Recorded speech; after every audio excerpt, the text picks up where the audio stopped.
Hi guys! For today's video, samahan nyo nga pala ako guys. Gagawa ako ng vegetable salad. Pagka-uwi nga ni Habi, ay nakita ko na kaagad itong mga pinamili niya. At ito nga ang mga pinamili niya. Merong apple, kalamansi, pipino, kamatis, sibuyas. At dahil nga ay magpapagawa na naman siya ng vegetable salad, nahihiligan nga niya ito ngayon. At dahil nga ito ang diet niya, para nga daw pumayat na siya. Napansin nga niya na medyo lumalaki na nga siya. Kaya naisipan niya na mag-diet. Nung unang gawa niya nga nito ay hinayaan ko na lang siya. Kasi nga, aba naman nga mag-aaway kami kaya di ko siya pinapansin. Pagkatanggal ko nga lahat ng mga pinamili niya sa plastic, napansin ko nga na kaunti lang ang kamatis na nabili niya. Kaya dari-dari na akong bumaba para bumili sa palengke. Fast forward nga at nakarating na ako galing sa palengke. Ayan nga at nakabili na ako ng kamatis. Buti na nga lang at medyo mura-mura ang kamatis ngayon. At baka nga magulat na nga lang tayo sa mga susunod na mga buwan. Ay nako, ginto na naman yan. Kaya sulitin na natin hanggat mura pa. At siya, ito na nga, atin na nga umpisahan. At ayan nga, una nga muna natin gagawin dyan, ay hugasan natin ang mga gulay at prutas na ating gagamitin. Take note guys, talagang hugasan natin ng mabuti. Lalo na at may mga bata tayong kakain. At syempre nga, tayo nga ay buntis din. Pakasiguraduhin nating malinis ang ating kakainin. At ayun nga, dali-dali ko na itong hinuhugasan. At dahil nga magtatanghalian na rin yan. Nga pala guys, napansin nyo ba? Merong kulang dyan, walang lettuce. Kasi nga, napakamahal.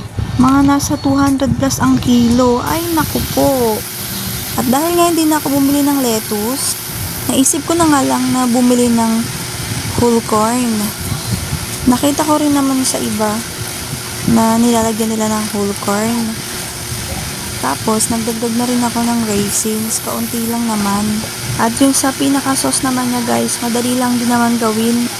Ayan nga, at natapos na nating hugasan ang ating mga gulay at prutas.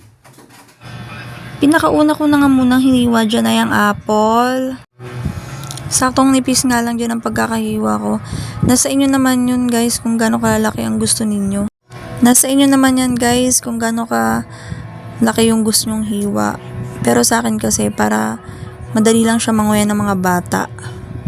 Alam niyo ba guys na sobrang talas itong kutsilyo na to dahil nga kayo na nga lang to nabili ni Habi. Dala din niya to kanina guys. Ayun na nga sinasabi ko guys, matalas nga talaga siya. No, medyo nabawasan ng konti yung kuko ko. Kaya talagang nakafocus ako dyan sa paghihiwa. Naku po, takot pa naman ako sa dugo. Totoo yan guys, kahit konting dugo lang makakita ko. Naku po, Diyos ko po, takot na takot talaga ako. Ewan ko ba, sadyang ganyan ako. Siya guys, panoorin nyo na lang ang video hanggang dulo ah.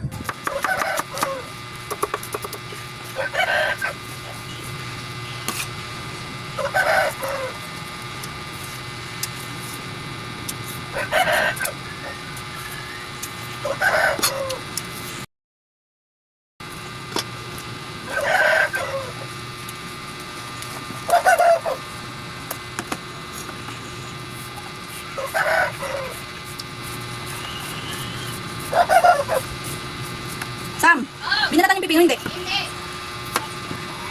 Tatanggalin mo yung buko niya na.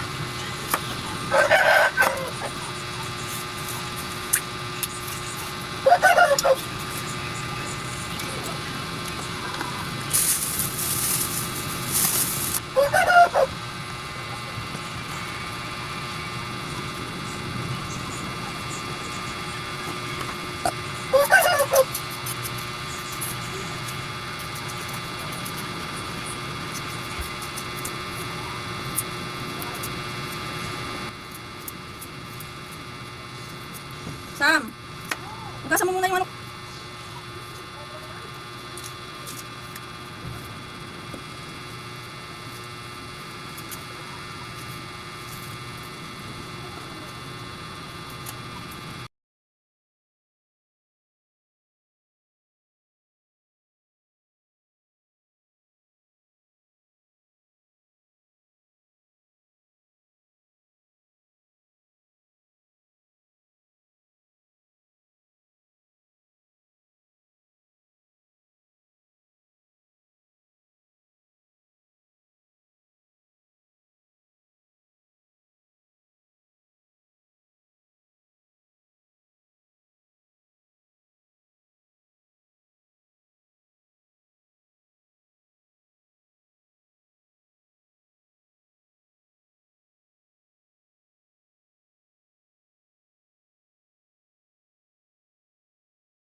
Gade!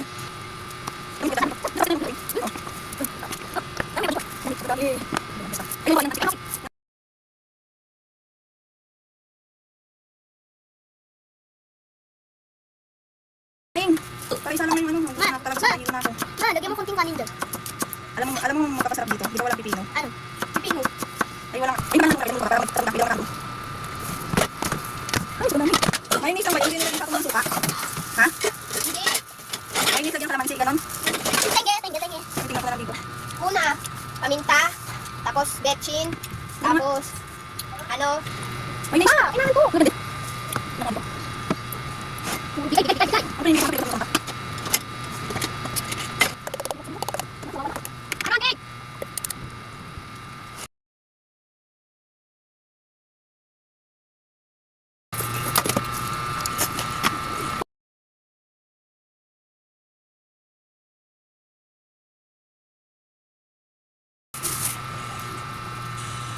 Alam mo kami sa amin ang tinatagal, no?